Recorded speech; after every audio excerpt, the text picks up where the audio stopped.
Habari gani, karibuni, asanteni kwa kuwa nasi. Welcome. Thank you for being with us. My name again is Nduku. I am an Ubuntu woman. I'm Mwana Ubuntu, passionate about reclaiming Ubuntu narratives and giving a voice to those who have been silenced for too long. We are joined today with our brother, Mzee Lutombi Kawana. He's going to introduce himself in a little bit once my brother Milton Alimadi introduces himself. Yes. Global students and guests, karibuni to our weekly chuo kikuu. Chuo kikuu is, of course, Swahili word for university. And I'm Milton Alimadi. I'm based here in New York City, the belly of the beast of the declining global empire. Karibuni. Mzee Kawana, thank you very much. Asante. I am forgetting now he taught me how to say asante in their language. I forget now. Your image just went upside down. Yeah, it slanted vertically. Yeah. So you may have to switch your phone again. Can you hear us? Or I hope he's not frozen. It's saying it stopped on his end. Yeah. So we're having trouble with load shedding, everyone. For those of you who don't know what that is, in Africa, all over Africa, the governments take away power for a certain period of time, and it's supposed to control apparently the distribution of power, but that's because they are incompetent as far as managing the what do we call it, Alimadi? The infrastructure, right? Yeah. They have not done their work as far as making sure that the infrastructure is effective. Mzee Kawana, we have you back. Thank you. Just a slight correction. As far as Zambia is concerned, it's not incompetence. It's our water levels have fallen to historic low levels. We've never had these levels at the Kariba. What happens is that we share the water source for hydropower between Zimbabwe and Zambia, and in 100 years, the lowest it has been. However, we need to start looking up to resolving the issue because power is important for our productivity. Yeah. Of course. And hence the incompetence, right? Because water levels don't just disappear overnight. And a good government would foresee that coming and start putting in plans to deal with it. But please introduce yourself first before we get into the conversation. Thank you. Well, Lutombi Mundia Kawana are my names. I am almost touching 60, almost as old as independent African countries. So I've seen it all. I'm a banker and also a management consultant. I think, what can I say? I rose to director level in the banks, and I remain in touch with the banking world.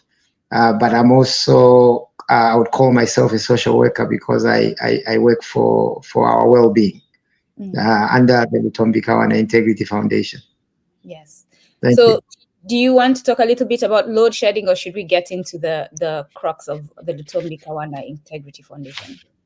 Yeah, so we can talk a little bit about load shedding. I just want to say that Zambia got its independence in '64. We have run through 7 presidents. The current president is Hakainde Hichilema, who I believe we are going up the curve. Who I believe is the best so far. Under the circumstances, we have grown from about 3 million population in 1964. We are now at 20 million. It's a small population relatively to other countries. For example, your country, Kenya, I think has a much larger population. We are the load shedding. We've been dependent on hydropower for a long time. At independence, we were using thermal power. Now we are using hydropower. At the moment, the government is attracting investment into solar. They are looking at several other alternatives. So that's why I'm sort of defending the authorities, that I'm aware that they're doing something about it, and then they were caught up with a drought from nowhere, which pushed us into a zone which we've never been before. Yeah, right. So maybe and, that's and they inherited a huge foreign debt as well from the previous government. So. Yes, huge foreign debt. But let me make it clear. Being on this program, I'm not going to attack a particular party. Okay. I think we are at a higher level. As Africans, we have to learn to agree that yes, we have challenges, but it's the power of coming together. Even someone who makes a mistake, we can learn from that person and make things better.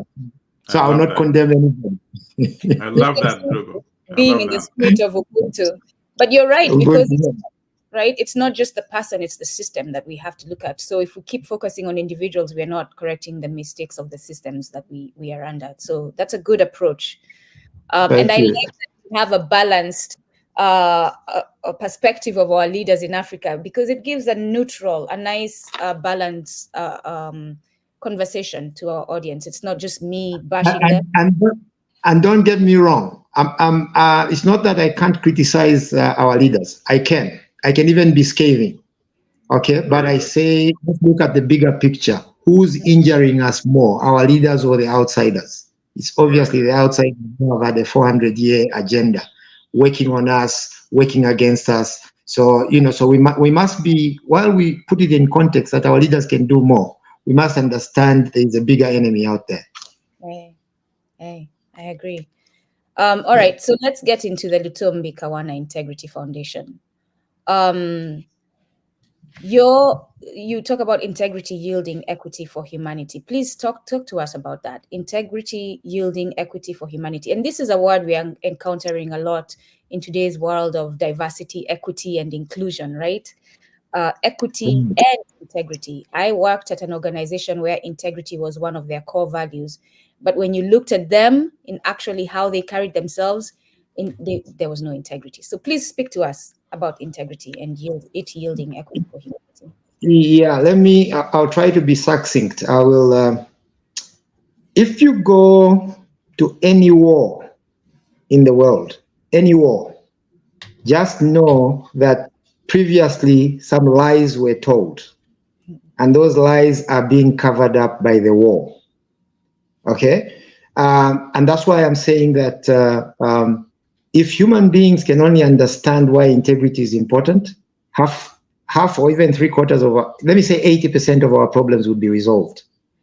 There is so much which is being concealed from humanity that some of the reasons, some of the things, the challenges we are having as human beings are there because our leaders are lying at another level. Okay? And I mean at the global stage. Now, if we could get to a stage where the average human being can understand and be told the truth by the leadership, probably our solutions would come much quicker. Because normally solutions come from very ordinary people. But I'm sure Hitler spoke a lie. I'm sure Idi Amin lied. I'm sure, and it goes on and on and on. Everywhere where you have a problem, there was a lie earlier. For example, here in Zambia, we have an issue. You heard about Barotseland. Barotseland, there is an issue of quite a few things about the agreement. Somebody lied at independence. Okay, the British were involved. The truth is not on the table, and we keep, pulling each other left, right, center. So integrity yields. Integrity Can you remind me now? Integrity. For humanity. Equity for humanity. Integrity yields equity for humanity means exactly that. But the more we are honest with ourselves, the quicker we will find solutions, and the better lives we will have. Maybe that can also bring me to just talking briefly about the various isms. For example, when we talk about capitalism, we know now that capitalism may be good for a few, but it's built on a lot of sinister issues. For example, one can start saying that with slavery, someone needed capitalism in order to cover up for the lie that Africans are subhuman. Okay, so now you hide it in an ism, but all it is that you need to make money out of free labor, because as you know, labor is probably the most expensive component of any part. So if you can have millions and millions of Africans working for you for 400 years or for 200 years, you will be unassailable as far as building wealth is concerned. That's why we're talking about reparations today, because the kind of wealth which our friends built is unassailable. You know, you've taken our people and they've died along the way, invented a lot of things. You have patented their whatever their discoveries and all that. So this is where this integrity yields integrity. You have to keep integrity yields equity for humanity comes from.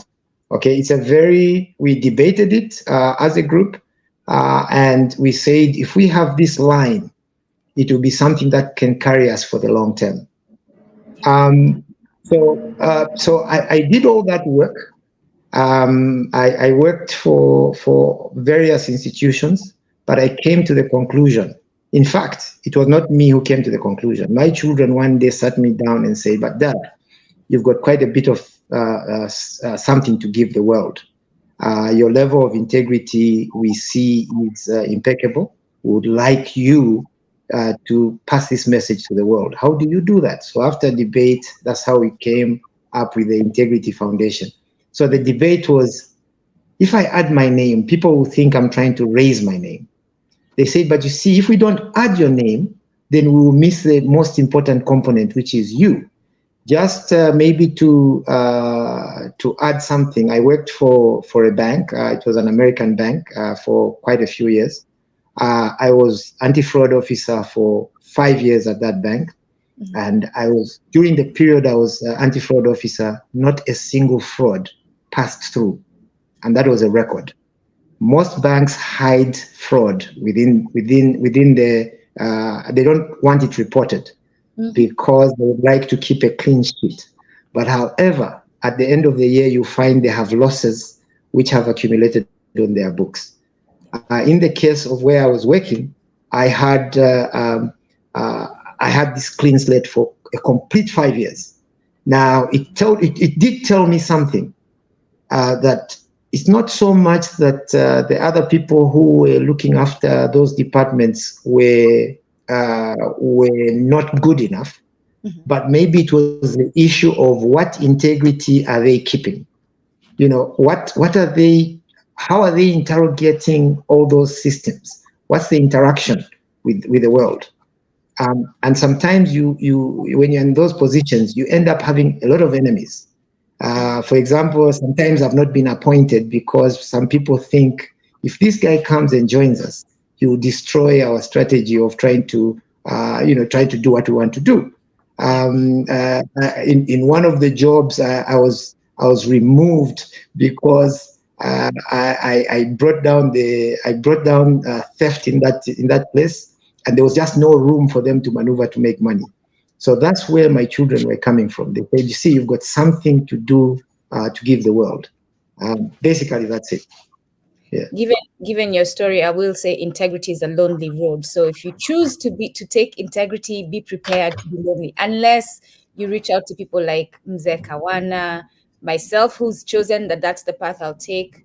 And you pay a price in this world where capitalism itself was created as a lie. You who's being a truth teller, you face being shunned and being disinvited to the places where people are usually invited, where they have access to prosperity. Ali Madi. Okay, so Ndugu, thank you for your introduction, and you actually preempted one of my questions, which was my first question, and you addressed the issue of enslavement of African people. Um, and my question, of course, goes to the system itself, the entire system. And I would like, although, to talk about it not as in the past of enslavement.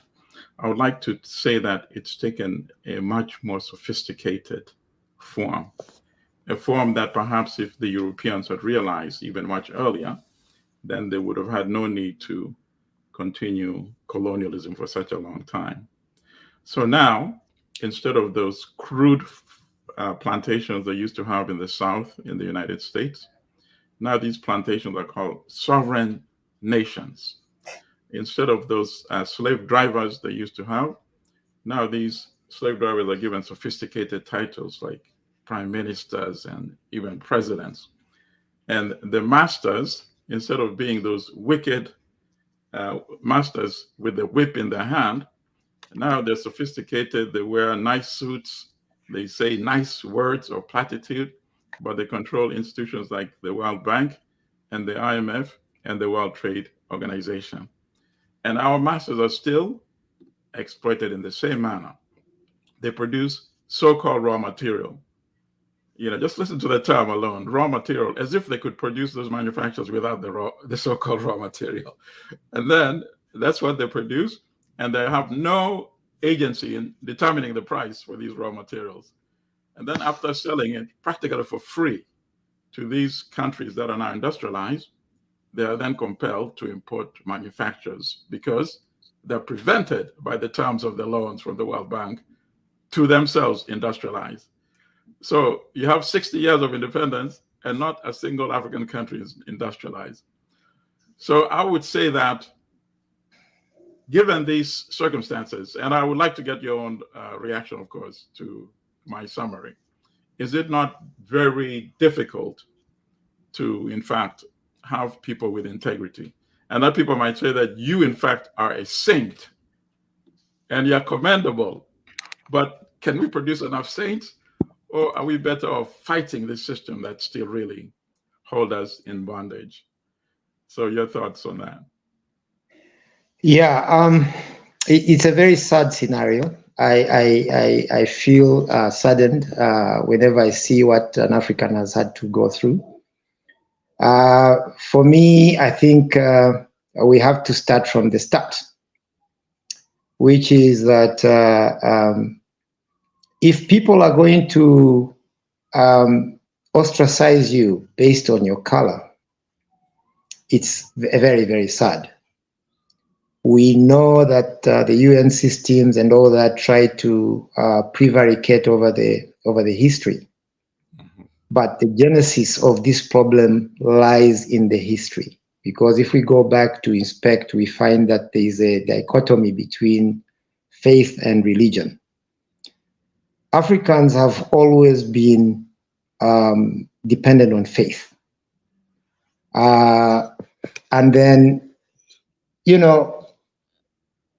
they knew that Africans have faith. Yes. They believe in their God. They connect with their God. So how best but to hijack the faith through religion? So create a set of rules, manipulate everything. I mean, it's laughable to say the least. I mean, there I think I can laugh at ourselves. That how do you, let me just run through this. I know it's been, I've had this view for a very long time because I started committing, going to church very early as a 9-year-old kid. I would walk some 10 kilometers to my church and listen to this Muzungu pastor and so on. Right. Something told me I was right.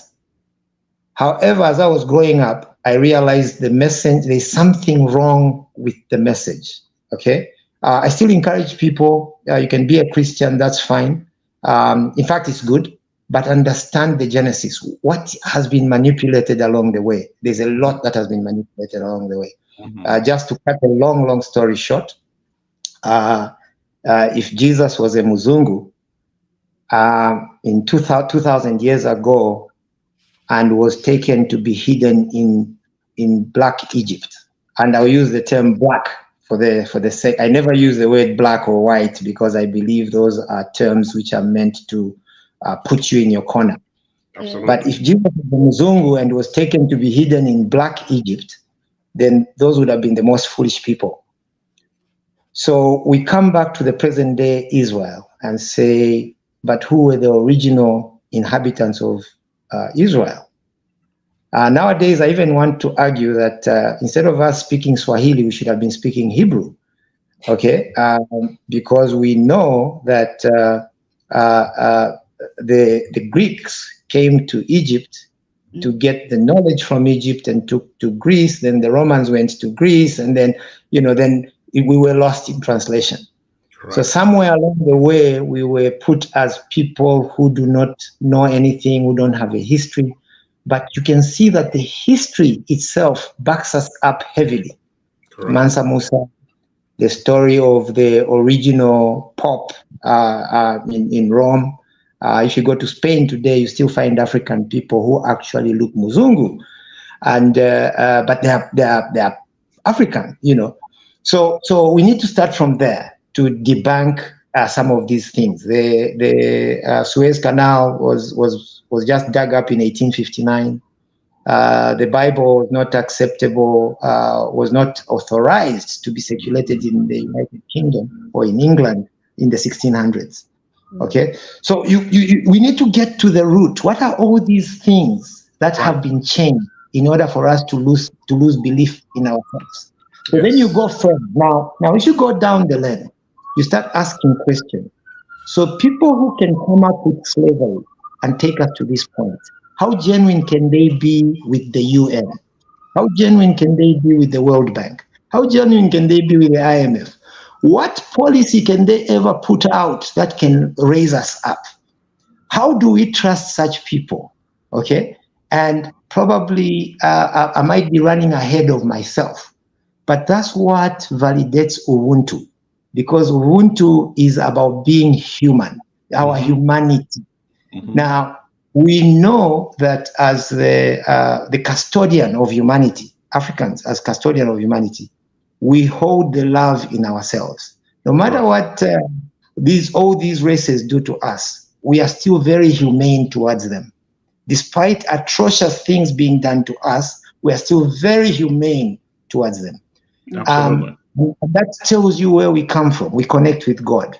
We exude love in whatever we do. So some of the things which have happened is, yes, they've come through, they've industrialized, they've got weapons, they can destroy anyone, this and that and all that. And we were used to take them up in terms of that development. And we stand, having been robbed of our millions and millions of brilliant Africans, we are now at a stage where we look to them for handouts. Okay, so as Africans, we must say we can rebuild all that. First of all, we need to agree that it's because we are disunited. It's because we have not come together to agree that we are one people. Today, I even hear some argument around the world. You hear that there are some people who don't want to be called Africans; they would rather be called Black. Right. Okay. That's a symptom of the problem. It's not the problem itself. It's because Africa has been taken into poverty over the last 200 years. And as a result, our friends who were taken away, for example, to the US, now want to, in some cases, some people are excellent. They want to connect with us. But others want to say, you know what, that's a very low level. Where we are high. Not knowing it's momentary. Okay, it's momentary. In the course of life, 200 years is a very short time. We've been around. The lie will come and go. Okay, Whatever they devise to try and reduce us, eliminate us, won't work. Okay, all I'm telling Africans is that if you pull together across the Atlantic, across the pond, they call it, if we just come together, these walls will just crumble faster than the Berlin Wall. Okay, the moment Zambia and Nigeria start trading, we buy our cars. I was looking at the internet the other day. I was seeing very brilliant cars. I've got one or two suggestions about that tank of a gas which they have. They need to do better than that. But otherwise, the rest of the car is perfect. they need to improve it. If we come together, we have the intellectual capacity. We have the raw materials. We can get this continent going in a very different direction. Let me say one more thing. I know people are not fans of the Chinese, but the Chinese have done something unusual. They have lifted over almost 1 billion people out of poverty. Yes. Over a stretch of 50 years. Okay? Yes. Well, how have the Chinese done that? It's because they decided we enslave ourselves. We are going to work for ourselves. We will not subjugate another race. We will not. So as a result, there is a lot of honesty in Chinese society.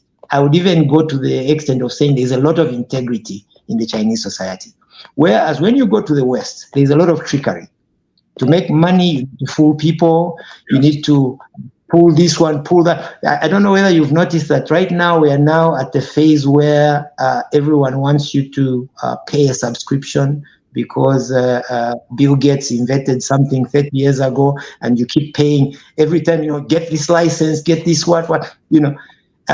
It's all money which is being pulled from Africa and all parts of the world and taken to one place. And the owner of that is twiddling his thumbs at a seaside or playing golf on a golf course in Switzerland or something like that. The rest of the world is working for them.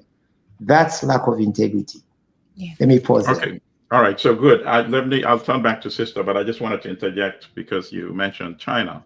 I think China is a brilliant example that you gave. China, and many people are not even aware of this. If you go and use the World Bank statistics, you'll see that according to the World Bank statistics, in 1960, the per capita income of China was $98, 98. That of Ghana was 177 at that particular time. But of course, as you said, a lot of change. Zambia was 300. Think about that. Zambia was $300, yeah. Yeah, think about that.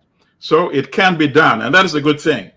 And that's the lesson. Yeah. By giving the example of China, it shows and proves to us that it can be done. Now we need to implement the things that must be done in order to have it done. Yeah. Back to you, Sister Nduku.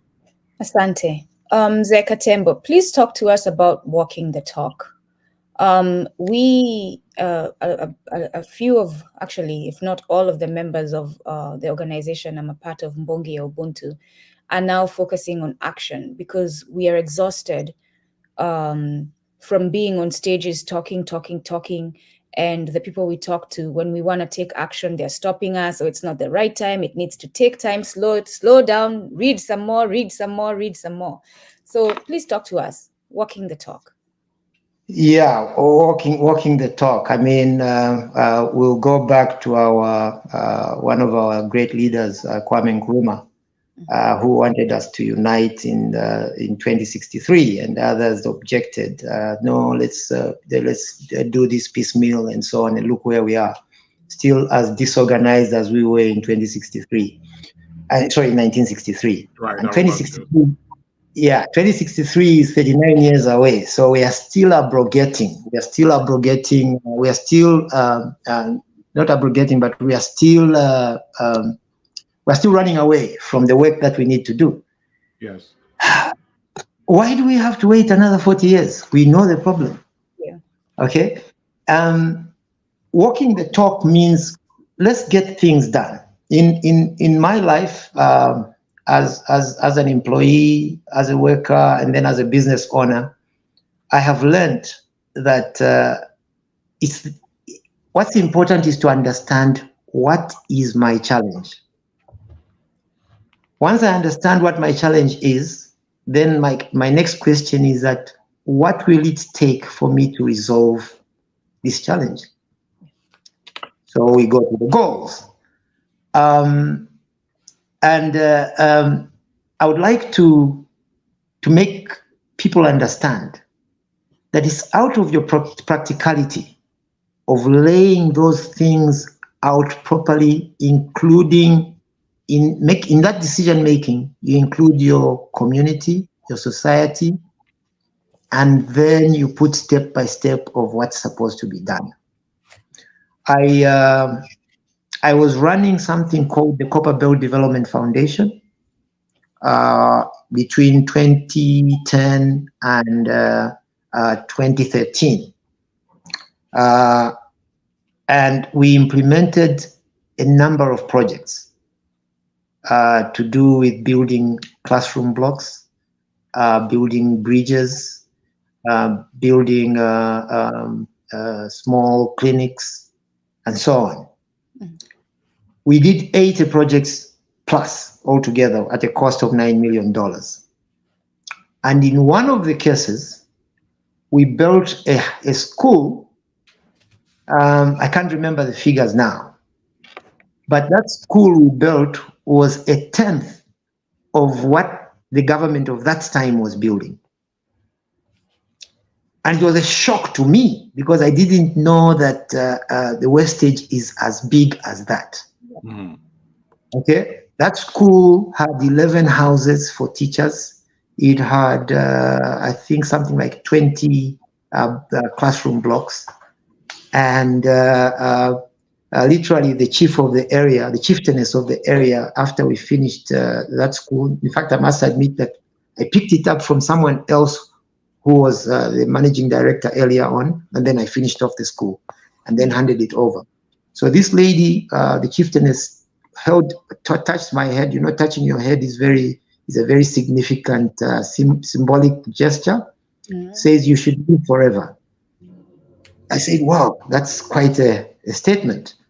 But why did she say that?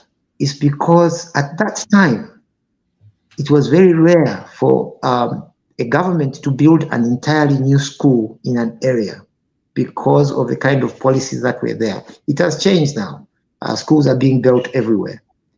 But what shocked me was the disparity that in 1/10 of the amount, we could build that school. Right. And that's why I'm saying that the Chinese are able to do these things because of their integrity. Now, can you imagine if we applied that sort of practice to our whole budget? Correct. What kind of benefit would we get? Within 10 years, we would reverse the poverty. Right now, our per capita income in Zambia is less than $2,000. But if we had to go through that kind of thing, probably we would be at 5,000 within a period of seven years or so. And before long, we would get to a better stage. Oh, absolutely. Power has finally come. So I will need to. Yes. Yes. I don't know whether you can go on a little break so that I just readjust and sit where I can sit properly.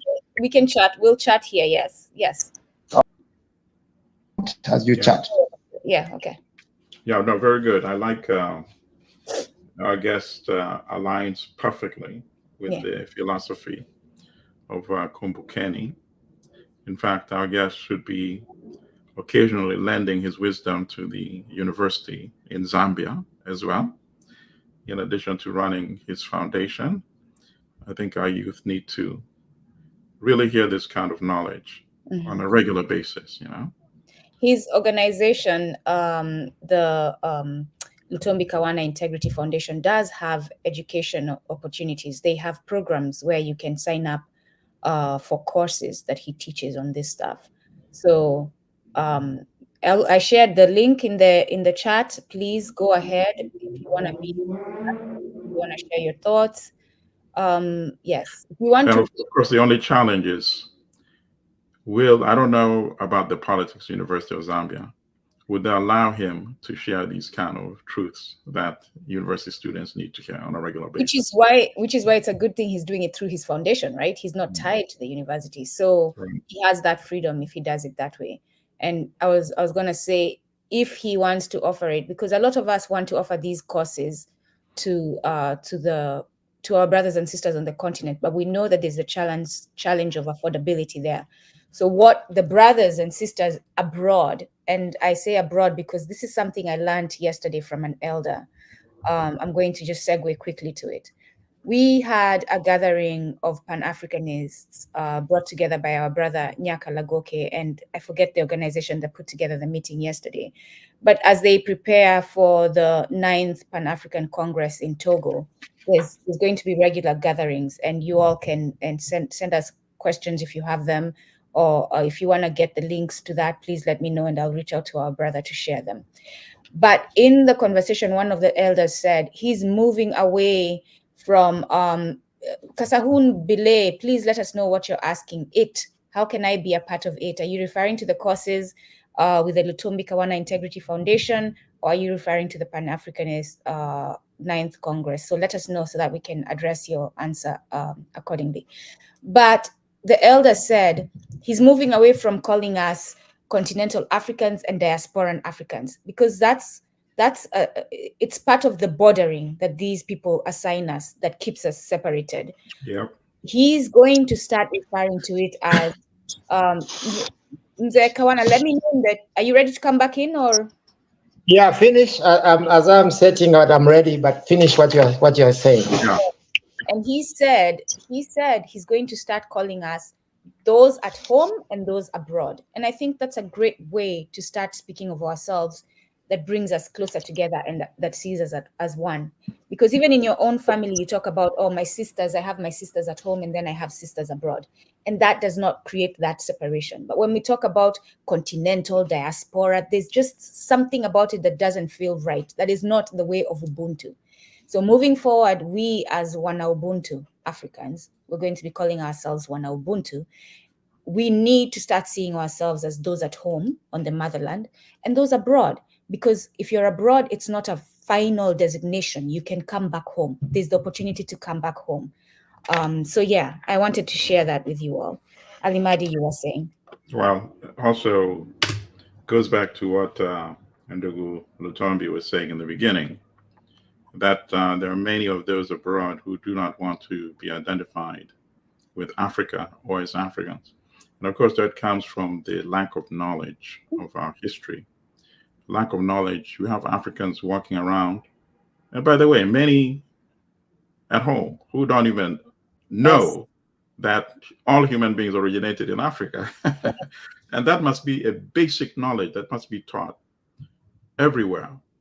Every African school, every non-African school as well, by the way, because people that are non-Africans, it's only a technical issue. In essence, they're all Africans because we're all human beings. We all share the same genetic code that is traced to one location in East and Central Africa. Mm. The so-called skin color are very superficial.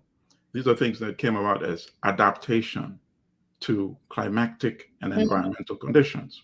But in essence, they're all Africans. So if Africans at home and abroad knew this history, it would have a tremendous transformative impact in their psyche and their mental thinking. And I find this works with all my students. Every student that walks into my class at John Jay or now at Queens College, by the end of the semester, they are not the same human beings. In fact, they come back to me, and this, of course, is a source of great pride, to tell me that they share the lessons that they learn with their parents and with their siblings. So, for example, when we were teaching via Zoom during the height of the pandemic, I was not aware of this, but at the end of the semester, some student would say, oh, by the way, during every class, my whole family was sitting right next to me. Of course, I was not aware of this. So they want that knowledge, and that knowledge is transformative, and we should make that widely available. Without Africa, there's no other history. Every history originates with African history. Yeah. That power of technology today, Alimadi, as you address it as far as learning, is just something that And technology at first was those who invented it, right? They've invented these systems to always keep us outside, but they didn't realize that they were helping us. They didn't realize that it was going to empower us, and we Wanagunti have smartened up and are using it for our benefit. So yes, I agree that part of tech that allows us to teach through virtual spaces is reaching so many more people, and it's good to see families gathering together to learn. Karibu, Mzee Kawana. I think you're muted. Let me unmute you. Yeah, we're good. Oh. There. Mm-hmm. I'll let you unmute yourself, because when I unmute you, you mute. Yeah, there you go. There. So right, I'm back. Oh, very good. You are back. Yes. Yes. We were talking about. Were we done with talking about walking the talk? Yes, we were. I think we were getting there, and I think it's an important part of the discussion. Mm-hmm. Walking the talk is so important. Firstly, this unity for 2063. Come on, African leaders, we can do better than that. Our friends are talking 2030, that things will change in 2030. We are talking, we don't even know what will change in 2030. Some people are talking 2027, some things are going to happen, and we are thinking of 2063. So can we bring that earlier? Let's start thinking about 2027 or something and get things done. Yeah. I think let me leave it there for now. We will have enough to talk about as we go. I'm glad you left it there, because I wanted to interject, and I was like, oh, this is my Mzee. I can't interject, but I have something to say about 2063. I agree with you 100%. And this was not planned for you to bring up 2063. And I'm glad you brought it up. Because here's my question. When you all look at the African Union's 2063 agenda, and we have, I attended a gathering recently that we are speaking about this, and I said to them, we have to start holding these leaders accountable. We have to start holding the African Union accountable as far as walking the talk. They're talking about the 2063 agenda, and they have, through that, small agendas that should be accomplished. And they haven't accomplished them. One of the agendas that was supposed to be accomplished in 2020, they have there written, evident, clear for everyone to read. I don't know what they were thinking of, because if you don't intend to take the action to do this, I don't know why you're putting it down. A complete eradication of colonialism and any remnants of colonialism by 2020. Now, you all know we are still in a colonial world in Africa, very much so. So we need to go back to the AU and say, Hala, knock, knock. What happened to this? You said you'll get rid of colonialism and all remnants of colonialism. What are you doing? How do we believe that we'll get to 2063 if what you said in 2020 has not been accomplished? And why 2063? Because you know you won't be there. You know you'll be dead. You know, if you're a leader who's 70 years old, you know you'll be dead by 2063. So it's very easy to push it forward and start enjoying the president who's always on a yacht somewhere in Europe, but is a president of Africa. That kind of thing. I love that. But closer to home, the Congo. The Congo has been at war ever since, whether it's during Mobutu's time and so on. And we know what it's all about. It's about theft, stealing Congolese resources. Correct. Okay, so we know what this delay is all about. It's about theft, nothing else. It was refreshing to get this Senegalese young man, Faye. Is it Faye? I hear he has a Gambian mother, so Faye, please visit us soon. But it's such a ripoff, and it's so clear. We have enough learned people who understand exactly what is going on, but because we are being given a little money here and there, we are able to postpone such an agenda. It's unacceptable. So 2063 completely red. We give them a red card. We give all our 54 African leaders a red card. 2063 is not acceptable. Okay, let's talk a better date. Maybe if they want to postpone it, let them talk about 2035. But not 2063. No. Or we can take the Sankara method, right? Let's call it the Sankara method. Moving forward, let's call it the Sankara method. He was able to in 4 years. So let's make it 4 years, right? Yeah. Every 4 years, we have a plan. What have we accomplished? Yes. What do we need to correct? Because if Sankara was able to change a whole country in 4 years, that should be the model moving forward. Right. Although Sankara had been drawing a plan all his life, even before he joined the military, and a lot of people should realize that Sankara was actually very, very well read, because there's the presumption that somebody in uniform is not that well learned. In fact, one of his number one passions was reading books, including novels. He even had time, in addition to reading theory, political theory, and economic theory. He was reading novels as well. But I wanted to ask a question to Brother Lutombi. For listeners that are now watching you and listening to you, could you provide some examples, practical programs that your foundation has been involved in to help people in Zambia and other African countries, so that they can get a sense of how they can support you as well? What are some of the pressing needs that you're involved in ameliorating? Okay, what happened is we...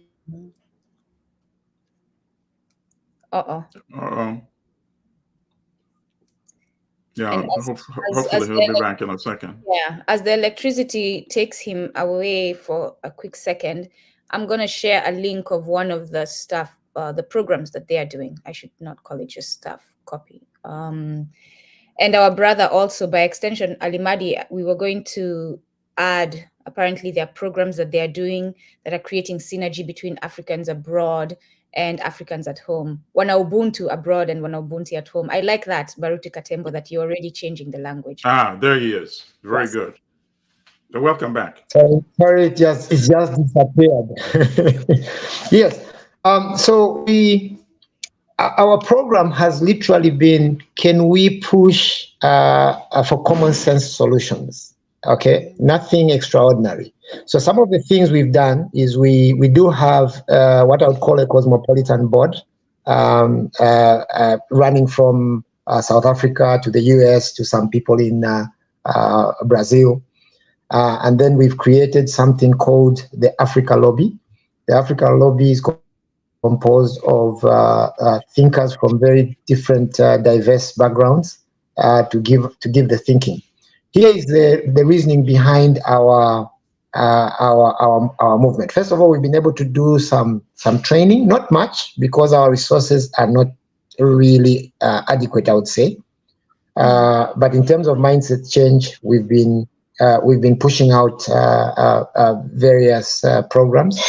But we've done some training for some teams on the artist side. We trained. We got a group of African DJs to do some basic work of how they relate to the population and so on. We got filmmakers, taught them. We had like a 2 weeks course, and we've had like 4 sessions of that kind. Then in Zambia, we changed governments. Now, one of our programs was to create some what we called it was like a, what can I call it? Like a complex where children would learn or apprentices would learn a number of skills. Then the new government came in. When the new government came in, something very big happened. There was something called the Constituency Development Fund was increased. Constituency Development Fund is something that goes to the constituency. We have 156 constituencies in Zambia, and before then it was paltry, and it was our concern as the Lutombi Kawana Integrity Foundation that it needed to be made bigger.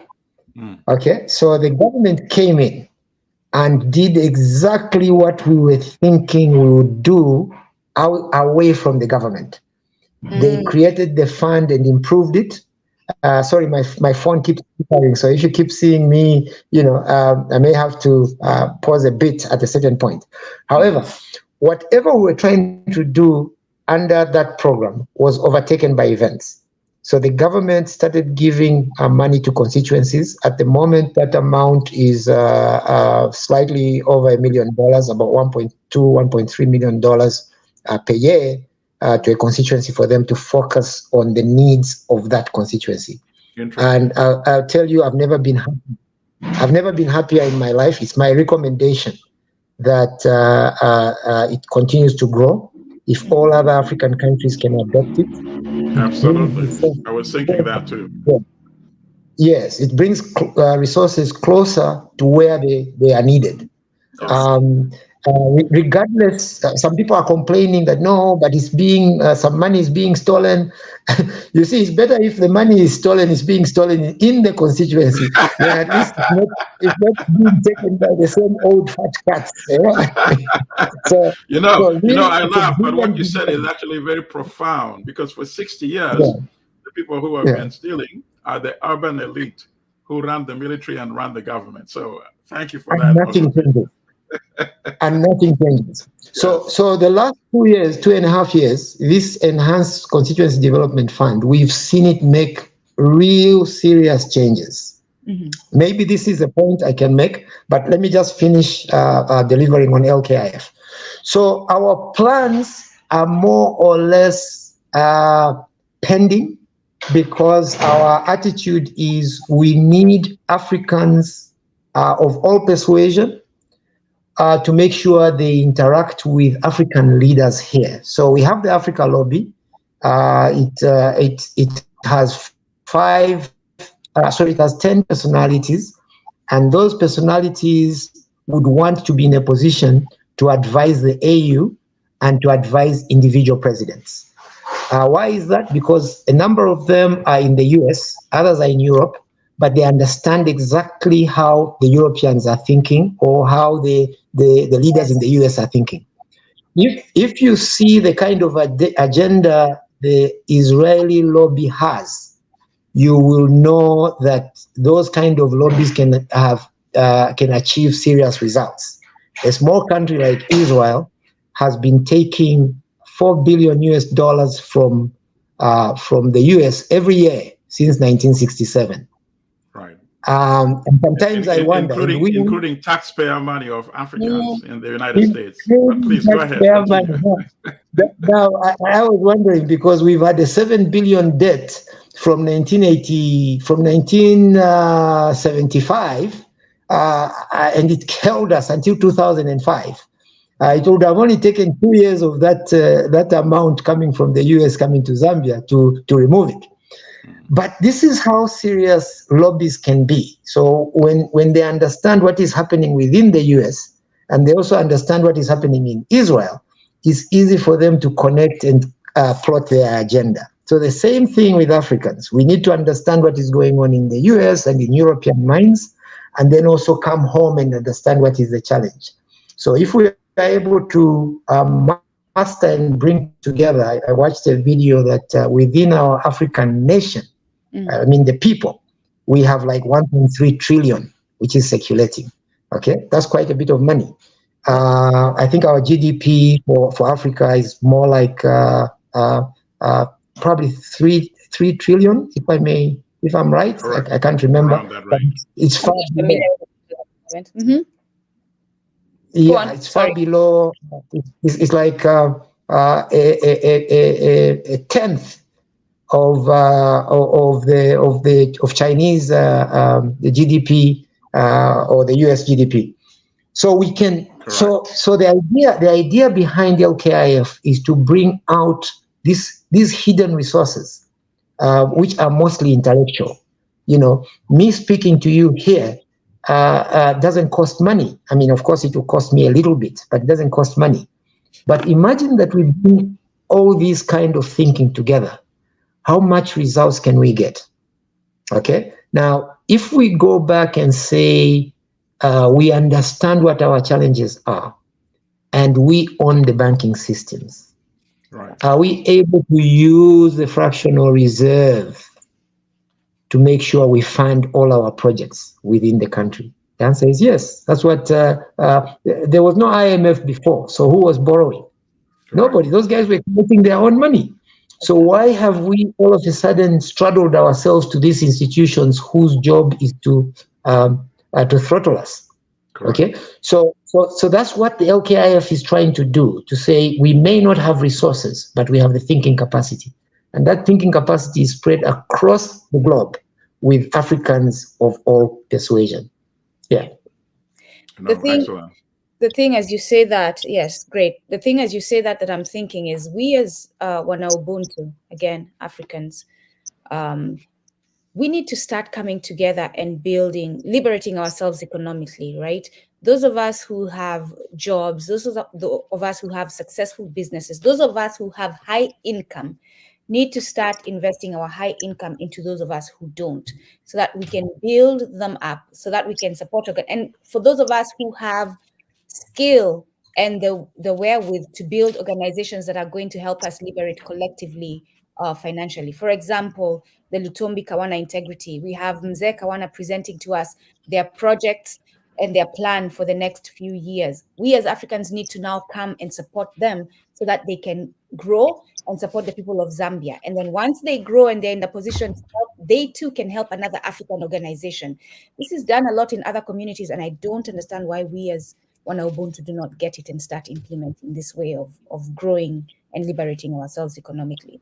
You mentioned how the Wana Ubuntu abroad can start supporting the Wana Ubuntu at home, right? By supporting the leadership, by influencing policy.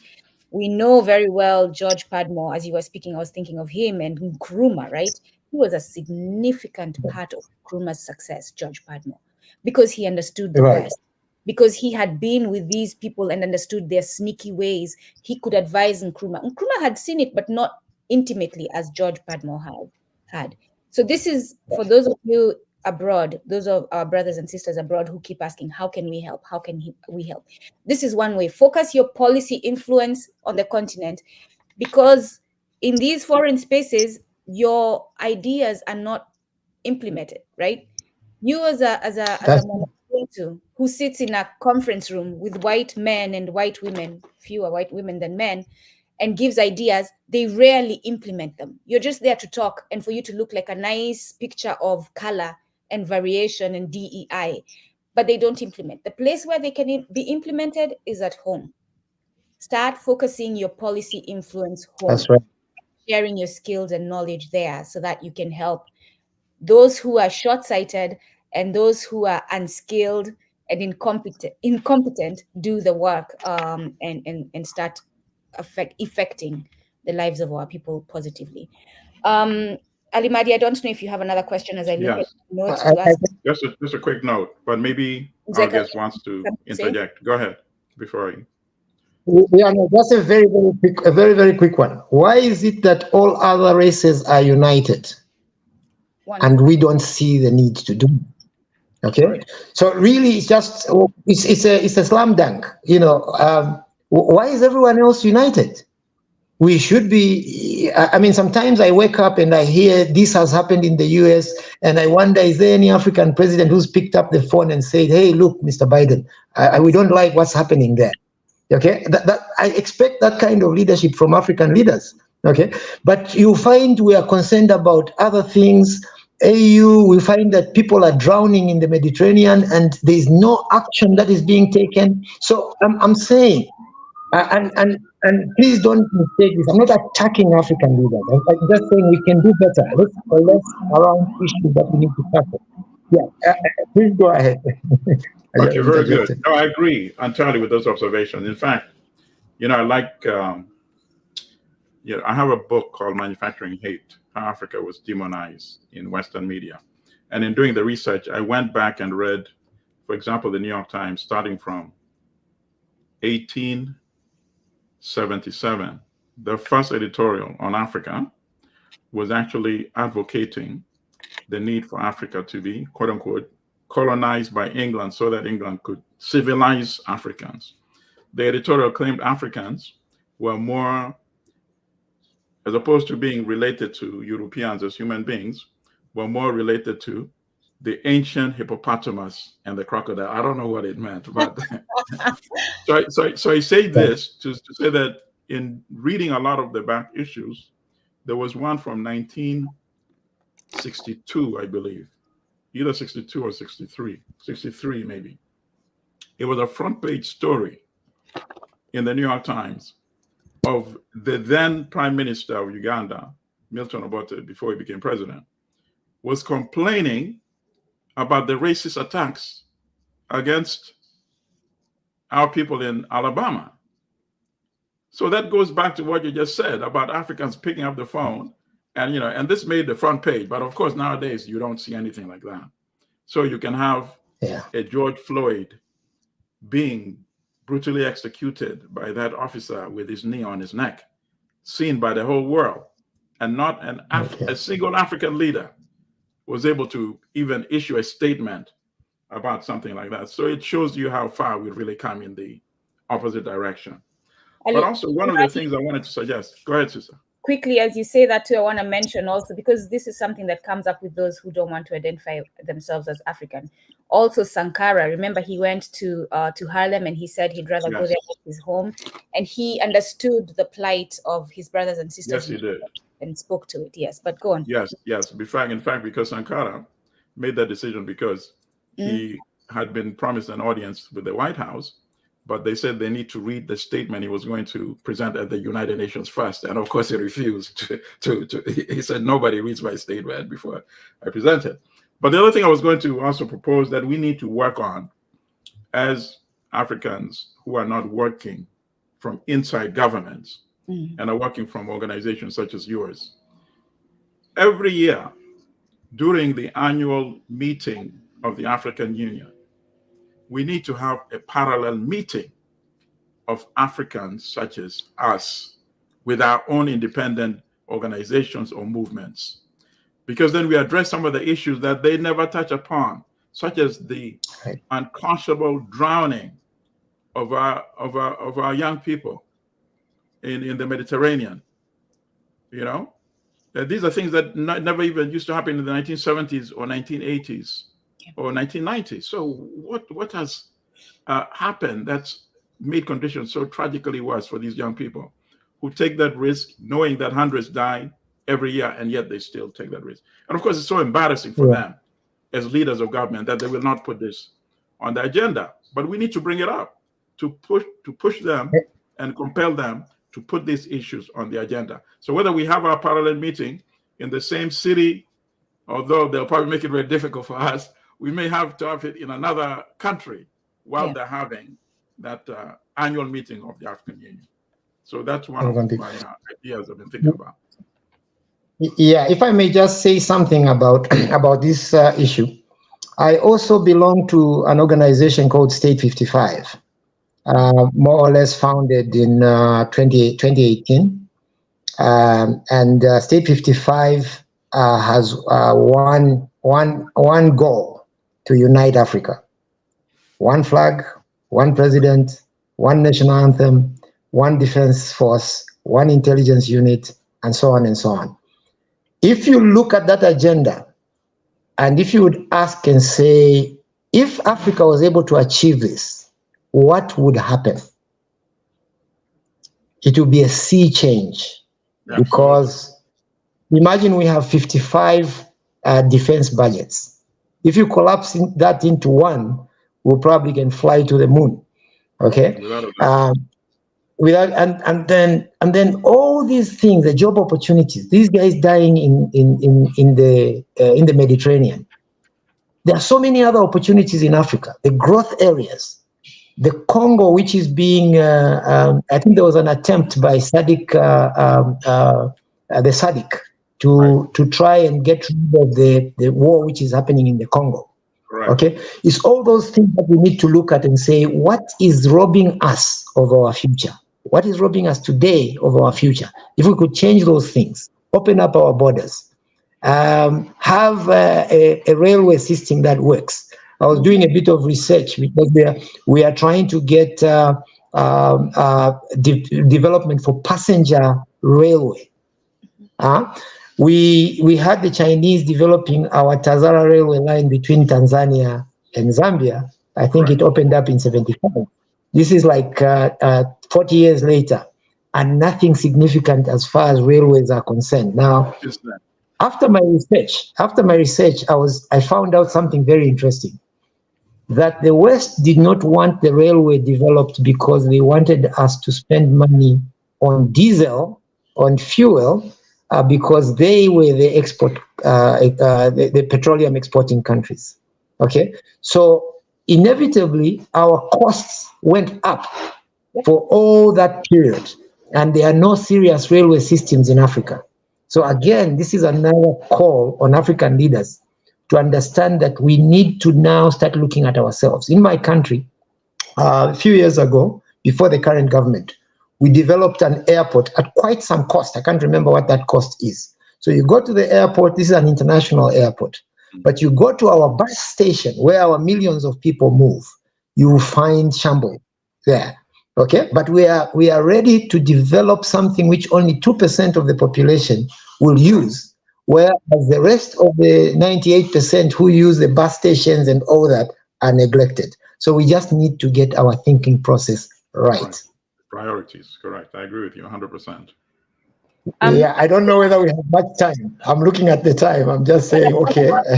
I'm going to go to the questions because we have some questions from our audience. But as you were talking about that, I thought about this book I have been reading or listening to, because I alter my reading from physical to audio so that I can balance and I'm able to read all the books that we have to read, right? But this is a book I have been listening to, 23 Things That They Don't Tell You About Capitalism, written by Ha Jun Chang. And it speaks to these issues, right? It speaks to these issues because when you sit and tell Africans you mentioned before the ADOS, the FBAs, the Africans who don't want to be called African, right? It is self-hate. It really is self-hate, whether they admit it to themselves or not. It is you seeing Africa or Wana Ubuntu as inferior and therefore not wanting to be associated with them, despite the fact that your literal skin shows that you are one of them, right?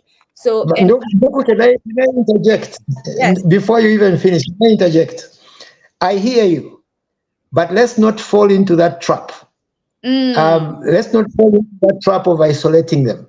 Let's start using the term Africans of all persuasions. There will be some who will rebel. There will be some who will say all manner of things. But if we fall in that trap, we start fighting each other. Let's not fight each other. Let's just say the ADOS, the whoever, they are all okay. When Africa turns around, they will be the first to want to be associated with Africa. Please understand that. People run away from poverty. People distance themselves from any filth, they want to stay away. So we know what the problem is. We kickstart Africa, you see the ADOS will be the first one to say, I'm from Africa. When my grandmother came, whatever. No, I agree. And also, let me also interject to add to what you said. There's a very short 5-minute video on YouTube. It's an audio, actually, that I always talk about. People should go and listen to it on YouTube.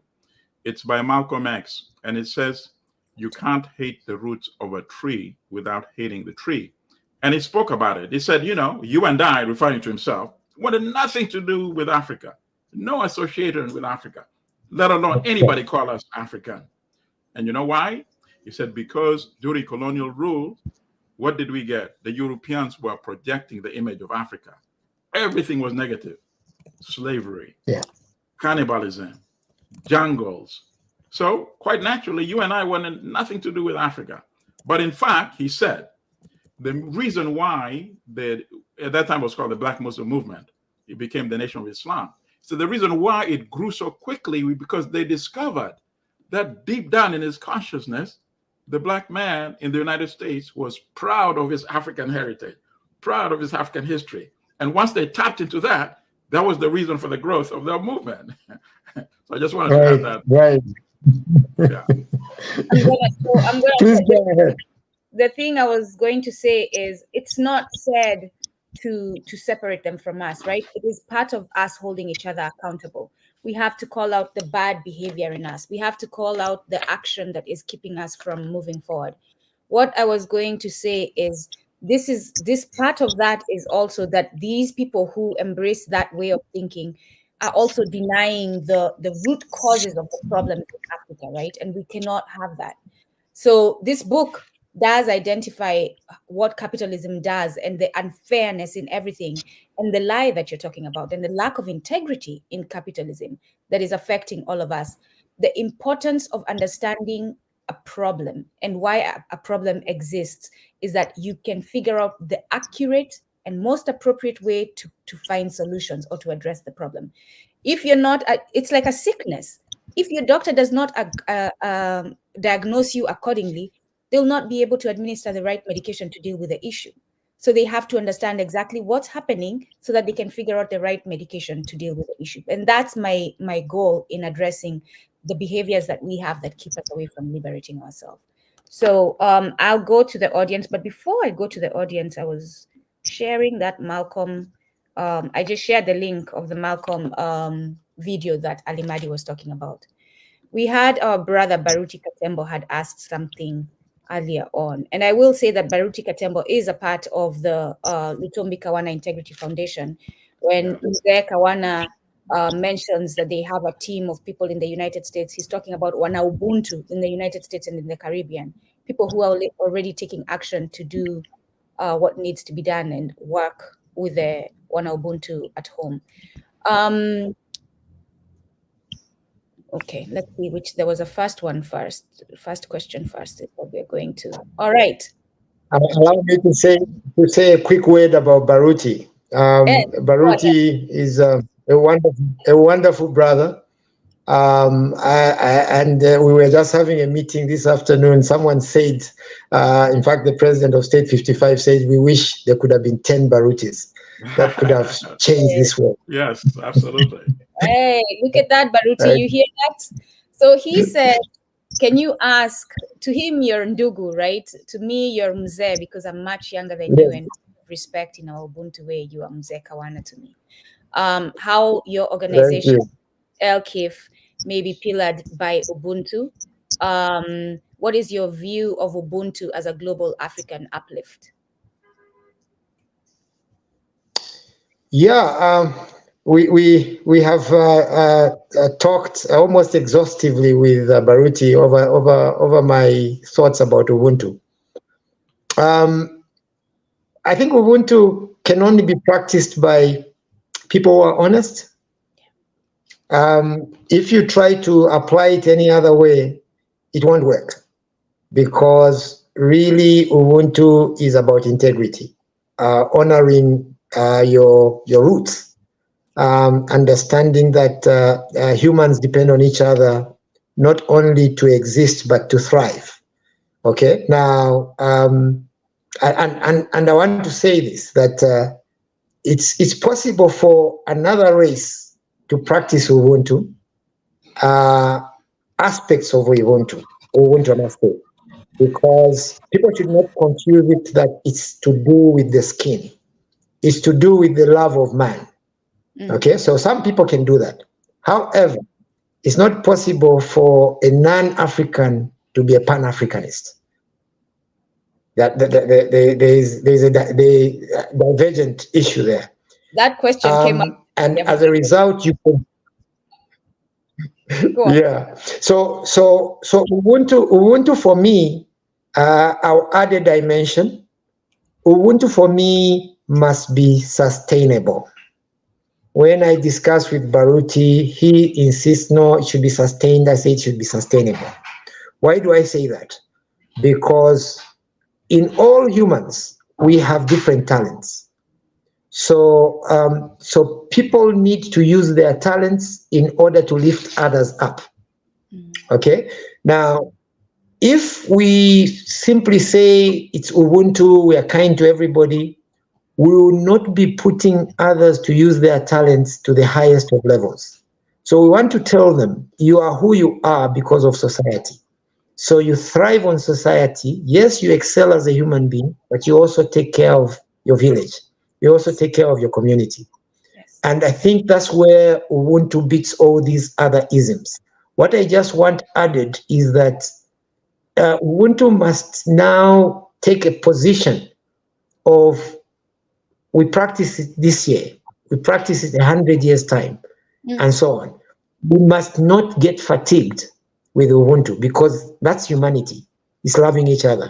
So how do we make sure that Ubuntu continues to exist? Is by making sure that we can meet our needs and also excel to a level where we are communicating with other people who might not be part of the Ubuntu family, but exchanging on a level playing field.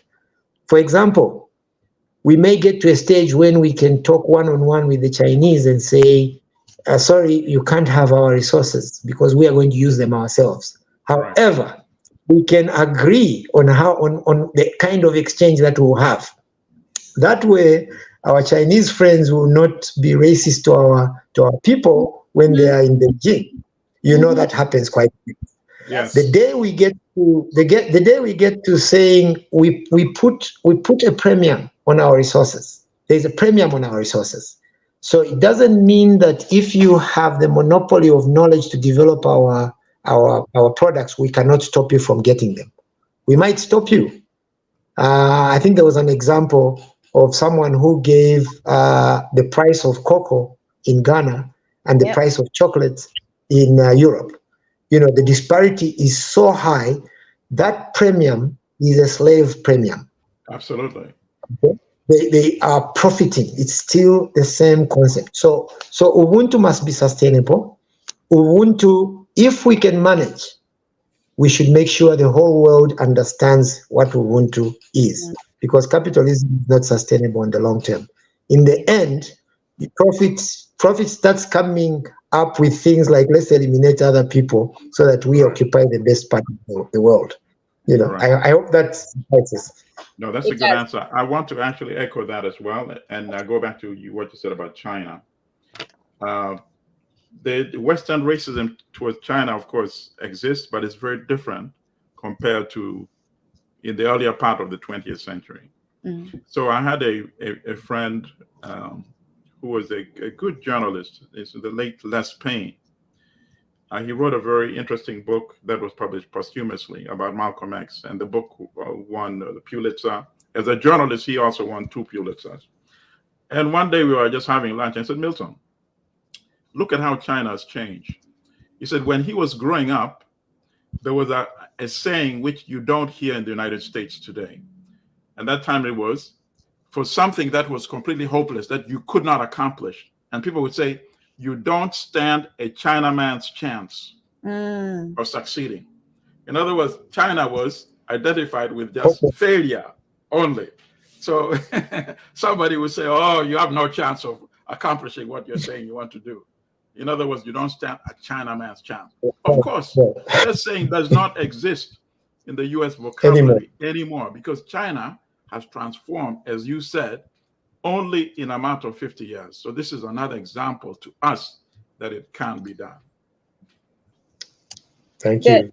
Yes, and I think by default, as you speak of Ubuntu, you also speak of Ubuntu, right? And there's a request for you to speak further on Ubuntu, which is also Mtu, the Utu in us, and how it can be an empowering mindset or principle in Pan-Africanism. I think, and I hope I have it right. I think the idea of understanding who an African is extremely important. Sometimes when I communicate with my friends in North Africa, you can see the difference. Okay, for whatever reason, their culture is impatient and they deal with people in a certain manner and so on. But when you come down, you start running through the rest of Africa, you will find a very different tone. Okay, the tone of wanting to treat you as a human being. The element of profit is put aside. Okay, because this profit element is something which, as you see, we are trained and we just say, you know, I'm a banker. So in the olden days, if you come to my office, I'll offer you a cup of tea and we sit and we talk and we chat. There's no more such time. Okay. Nowadays, it's just press that button, press that, do you qualify? You know, so there's no human interaction per se. Now, our lives are Ubuntu. meaning we want to take time to find out who you are, what you do, okay, and to communicate at that level. The Western life, because interestingly, as busy as the Chinese are, they still have that element of humanity. You know, they are around families, they have their villages and so on. Now, that part is so important for us not to lose our way. Right. I think you've seen how easily you can be devastated by drugs or other vices when you are not in humanity. And maybe I dare say that that's why you find that in some places, other foreign concepts like LGBTQ can be promoted, because people do not understand that they're trying to treat the symptom rather than the genesis of the problem. Yeah. Okay. So being yeah, please go ahead. Please go ahead. No, I was just going to interject what you said about the culture and tradition. There's the book, The Grounding with My Brothers by Walter Rodney, where it discusses how Europeans who wrote books, those so-called explorers, used to criticize Africans, saying they would go there to negotiate business, and yet the African spend about 10 minutes just greeting them, asking how their family's doing. And they found that very annoying and detrimental to business. They didn't appreciate the way of yeah, and yeah, I once visited Tanzania some time ago. Okay, I've been there a couple of times, but this time around I'd gone with an older brother of mine to pick up a vehicle from Dar es Salaam. So when we got there, we were trying to be in a hurry. And they said, no. Here in Tanzania, first you get to meet people, sit there. They offered us a rice meal. We ate it. And then we discovered later on that was very important. Because afterwards they asked us, so where are you staying? We told them, no, they said, that's a very expensive hotel, seeing that your budget is small, we'll show you where it's safe and, don't worry. And all of a sudden, all our problems were solved. So the phone turned. I was going to say the humanity side Mzee is, I don't know whether you can still see me. Can you still hear me? But your phone shifted. On your phone. It went vertical instead of horizontal. And I'm getting an alert that your recording is gone. Yeah. As he was talking, I was going to say to Mzee Kawana, pole pole ndio mwendo. That's the saying in that part of Nsi ya Ubuntu, Africa. Pole pole ndio mwendo. Slow and steady is the way. So this is how we deal with each other. And as he explained the importance, as we wait for him to come back, the importance of that is you get to learn about people. They get to learn about you.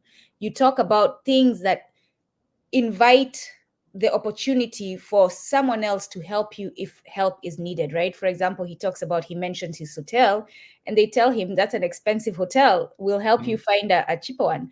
And in that conversation, so let's say he went with the rush that he came with his brother on, right? They would continue staying at that hotel, spend hundreds, maybe thousands of dollars, because unfortunately the dollar is what is operating in that situation, and then go back home. Yes, they've gotten the car and maybe even run into some more issues, but because they took time, right? The time that is seen as a waste of time, they took time to get to know the people and the people to get to know them. They found they got a discount essentially in their trip. Alimari, I don't know if you've encountered this. I know you lived in Tanzania for a bit. Oh no, I mean, what we're talking about is monetization of everything. Yes, everything is monetized and commercialized. Even human interactions. I think I gave this example in one of our episodes when I first came to this country as an undergrad at Syracuse. We had a student lounge where all the students would sit and watch TV every evening. Mm-hmm. So one day I sat there, I ordered 2 large pies, pizza, and there were about 15 students. I invited everybody and we ate. In those days, I think I still drank beer. So we ordered like two 6-packs. We all drank, had a good time. The next day, I'm sitting there with the same group, and one of them ordered a huge pie. It came, ordered I think I did a 6-pack of beer as well. And then I went, okay. I sat next to him, just waiting for him to say, hey, Yeah, he opened, he ate one. I'm like, okay. He's still focused on watching the TV. I know he's going to ask me in a minute or two. He ate the whole thing, Yep. drank the 6-pack alone, did not offer a single person. But what I noticed was this. I was turning around looking at people like, what's wrong with this guy? I was the only one who thought his behavior was odd. Yeah. Everybody else was just focusing, watching TV. That was a learning experience for me. And then, of course, it's interesting you say that, Alimadi, and I'm going to be careful and say also that this is not a blanket statement, because there might be Europeans, Westerners, who do not follow this way. But this is something I've encountered in their culture.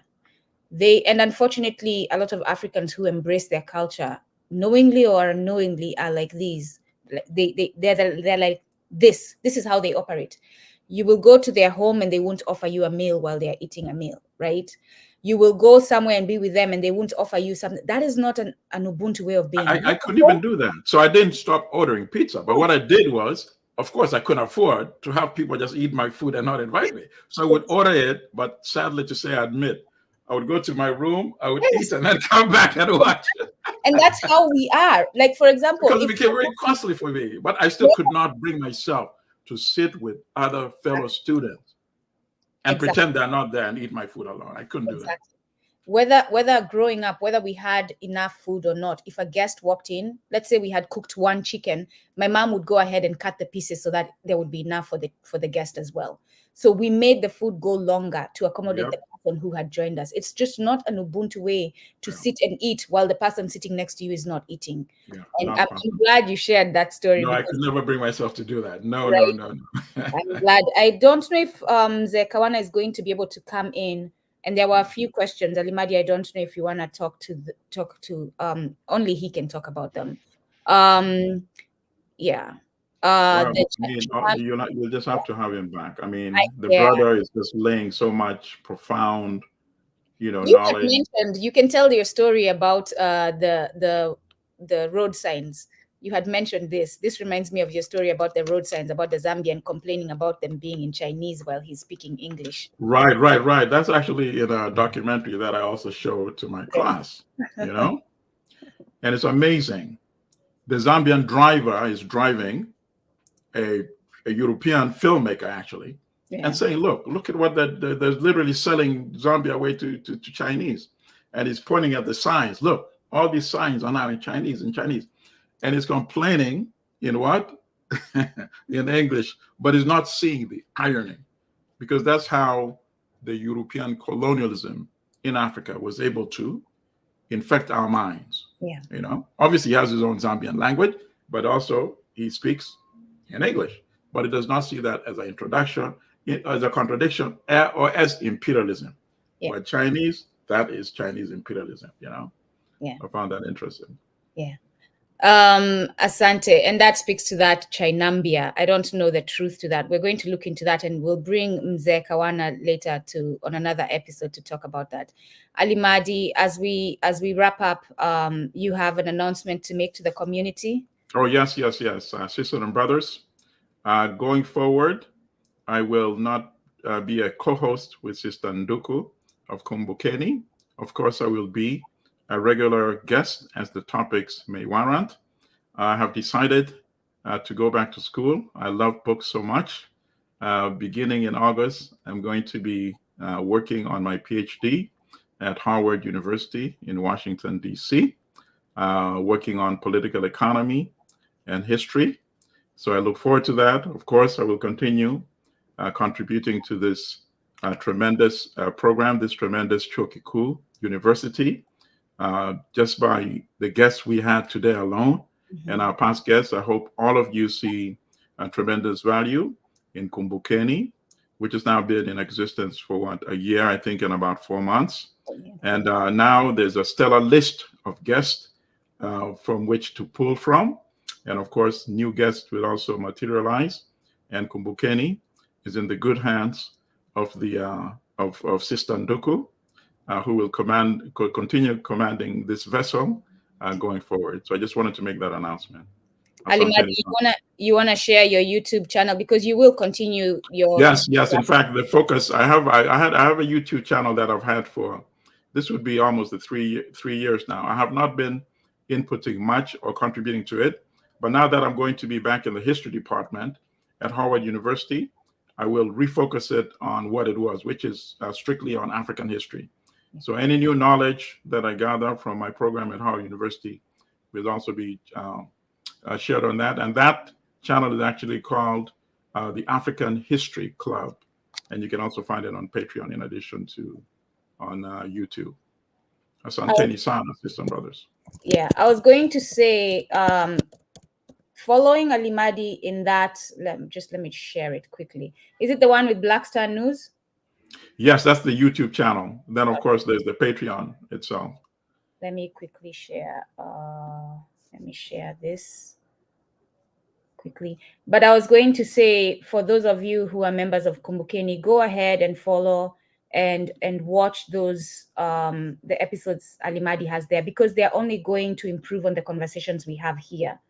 Like we saw, those of you who signed up for the journalism classes, it is hard to have these conversations if you don't know the history. It really is. And it's Absolutely. hard to understand what's going on today if you don't know the history. So I'll also say our brother Adesoji, who was with us before, also has a channel called Adesoji Speaks. Go find it on YouTube. And there's another space also to learn more about history.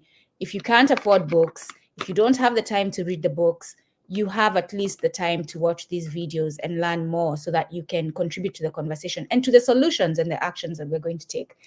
I will say to Alimadi, thank you. You supported us. I called you and I said to you, we needed a space for us to tell our story ourselves. You came up with, let's do this. We said yes. We started. You've supported us. You've helped Kumbukeni get where it is. I have learned a lot from you through the journalism class, right? I'm getting myself And likewise, it's a two-way street. right. Knowledge is two-way street, you know? I'm in my Kiswahili classes teaching Kiswahili while being taught by the students as well. So, and this is a message to all you teachers who want to be in the way of Ubuntu. Don't get in the classroom thinking that you know everything, right? No, The students will have to teach you. in fact, the way I teach, I give my assignment and every student gets to speak in every class. If I have 25 students, 25 people are going to speak. There's no like, oh, I didn't do the assignment. 30 students get to pass, to speak. I learn from them as well. And what it does is it increases their confidence and their desire to even, in fact, now they start learning more than assignment itself that you gave. And they realize the power within them. Many of them have never spoken in class before. You know, so that's very important what you just said. Don't think you know it all. Yeah. And I was also going to say, now I'm forgetting. As you were saying that, I'm quickly remembering. Let me share the link and I forget what I was going to say. But yes, go ahead. If you want to learn more about the Lutombi Kawana Integrity Foundation, that is their link there. LKifoundation.org. Go ahead and look at that. The reason we're bringing these conversations for you is so that you can see that action is being taken. Action is being taken. And what that does, it gives us hope in a world that seems hopeless. And it gets us to have that fire to get up and do, to take action ourselves. I will say moving forward, Alimadi, quickly with Kumbukeni, I'm considering changing it to an hour, and then we are going to have an exclusive session for 30 minutes if we have guests with the guests. This will be open to our members on Patreon. Please go ahead and follow our Patreon. Yeah, that's a good model. Patreon.com Kumbukeni, if you want to be a part of that. So therefore, our public, and I will take recommendations from the community. What do you think about this? Kumbukeni moving forward to an hour of public viewing, and then the rest of it can be opened to, hold on, our guest is calling me. Alimadi, quickly, just give me a second. Let me see if Mzee Kawana wanted to say something.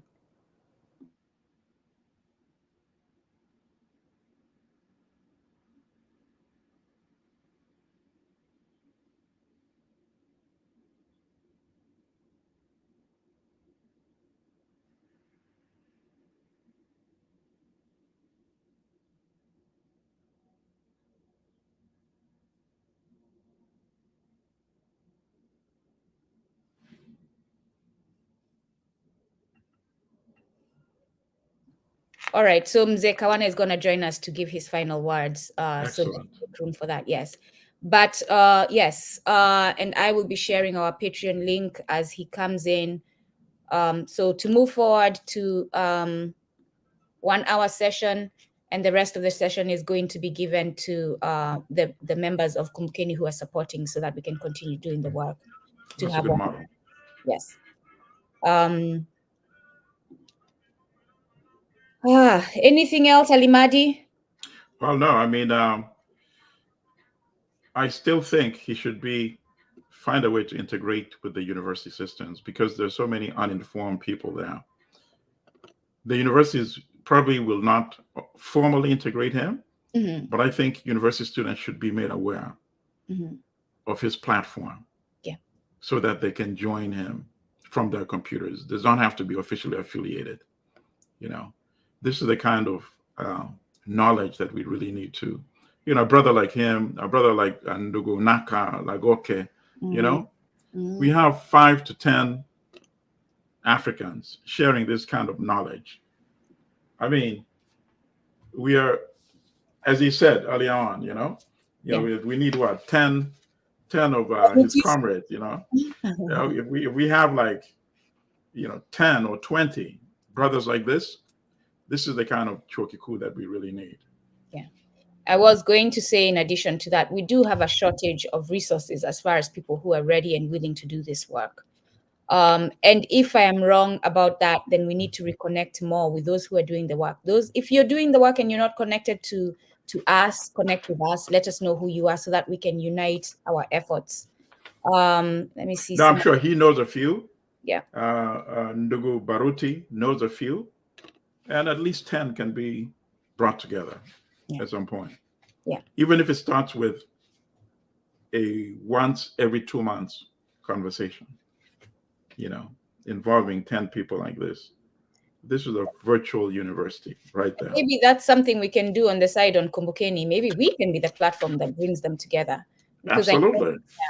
Every 2 months or so, open it up to like a virtual chokiku, which it is already. Hey, another opportunity. If you're a Patreon member, that will go for you. That will not be a public session. That will there you go. No, really. No, I think that's a much more sustainable model. So totally endorse. Yeah. In the meantime, as we wait, hopefully Mzee, he's trying to reconnect his connectivity, huh? Connect his, yes. And as an African, as we talked about his story in Tanzania, this is part of the being patient, because you don't know what message our elder is coming back with that was meant for you today. Right. No, but I like Tanzanians. Yeah. Ugandans, all right. Kenyans, all right. But Tanzanians have a special hospitality that I think is, and I'm sure you've seen that yourself. You went to Zanzibar, right? No, I haven't. We plan to go in 2025. Oh, okay. All right. No. Okay. I remember you plan to go. Okay. Yes. It's the same culture or way of being in Mombasa that is in Tanzania. It's the same thing in Mombasa. Everything slows down. People are just friendly. They're accommodating. It's just very different. Right. And talk is a very important element.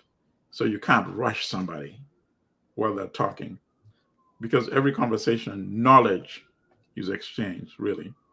Even small talk contains a lot of knowledge, I don't remember seeing an impatient person when I lived in Tanzania.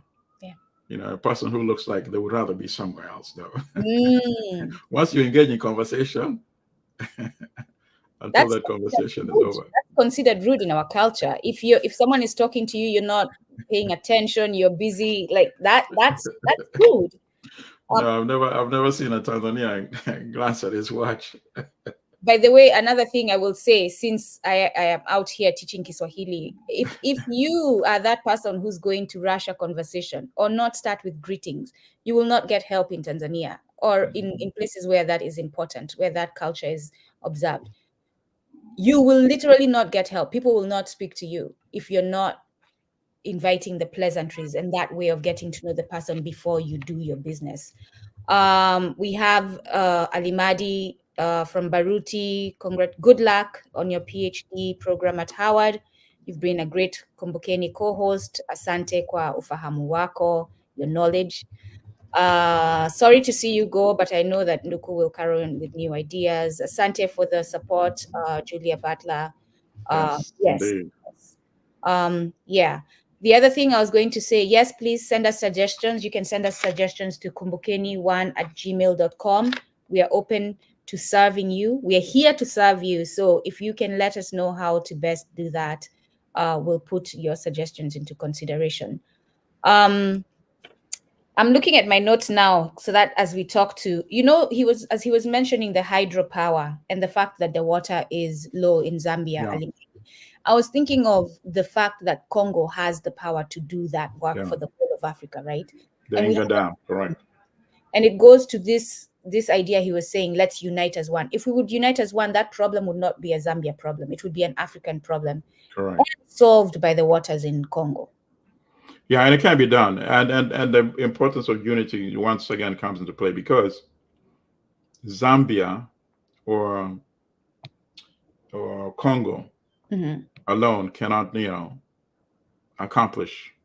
They will not be allowed by imperialism to stand on their own. Zambia has critical minerals that goes beyond copper. Zambia has cobalt as well, just like Congo has cobalt. So these countries are very, very important right now as this issue of clean energy and electric vehicles becomes such a major thing. In fact, he was talking about, and that's why I like our guest today a lot, because it was combining the history, the politics, and the economics. And the economics comes from his experience as a banker, of course, where he's not just seeing economic theory, but he's seeing economics in practice, right? Yeah. So he mentioned the point about leveraging our resources, right? Yeah. Can you imagine if Zambia and Congo could leverage cobalt and say we need the batteries for the electric cars to be produced within these two countries? Yeah.